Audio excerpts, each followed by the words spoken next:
Şeýlede Türkmenistan'ın Daşary İşleri Ministrligine ýurdumda gelen İran İslam Respublikasynyň Daşary İşleri Ministri Muhammed Javad Zarifiň ýolbaşçylygynda hökümet wekiliýetiniň gatnaşmagyna geňeşmeler geçirildi. Onda iki döwletiň arasyndaky dürli meseleler aralyp maslahatlaşyldy.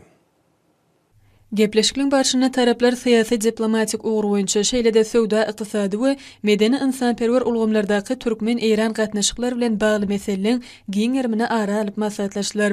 Iki döwletiň daşary işler ministrleriniň arasyna hyzmatdaşlyk aýratyn aralyp maslahatlaşyldy. Sewit we halkara guramalyň şersana Birleşen Milletler Guramasynyň, ykdysady hyzmatdaşlyk guramasynyň, Islam hyzmatdaşlyk guramasynyň çäklerindäki özara hereketlere seredilip, Sewitde hukuksyzlyk we durnuklylygy pugulandyrmakda garaşlyň meňzeşligi belenilip, Owganistanaky ýagdaýlar boýunça pikir alşylyp, halkara parahatçylyk we anaşmak ýyly wagtda Türkmenistanyň prezidentiniň başlangyjynyň ähmiýetini ýytylyp, hereket edýän hukuk resmi namalaryna syn bermek bilen birlikde Hazar deňiziniň meseleleri hem 6-njy Hazar sammitine görülýän taýýarlyk işleri aralyp maslahatlaşyldy. Taraplar ýakyn wagtda ykdysady hyzmatdaşlyk boýunça hökümet ara Türkmen-Eýran toporunyň nowatdaky mejlisine taýýarlygyň çäklerini bir neçe durşuklary guramak boýunça alalaşdylar. Hususan wekiliýetler Akyllar Şahir Matmul Pragynyň doglan gününiň 300 ýylygyny belemek boýunça görülýän taýýarlyk işleri, şeýlede bu sene münasibetli bilelikdäki çäreleri guramak mümkinçiliklerini aralyp maslahatlaşdylar.